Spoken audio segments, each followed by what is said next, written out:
હાલમાં નવરાત્રિનો તહેવાર ચાલી રહ્યો છે. આપણે સૌ ગરબા કરીએ છીએ, પરંતુ શું આપણને ગરબાનો સાચો અર્થ ખબર છે કે ગરબો એટલે શું? તો ચાલો હું તમને જણાવું કે છિદ્રવાળા ગળાને ગરબો કહેવાય છે. અખંડ ગળામાં છિદ્ર પડાવવા તેને ગરબો કોરાવો કહેવાય છે.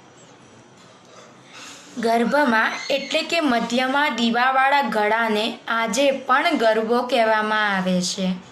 તેથી ગરબો શબ્દનું મૂળ સંસ્કૃત શબ્દ એ ગર્ભદીપ ઉપરથી ઉતરી આવ્યો છે એવું માનવામાં આવે છે.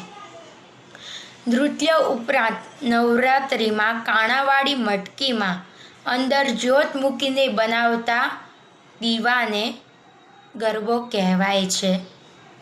અને નવરાત્રિ દરમિયાન માતાજીની સ્તુતિ ગાવામાં આવે છે તેને પણ ગરબો કહેવામાં આવે છે.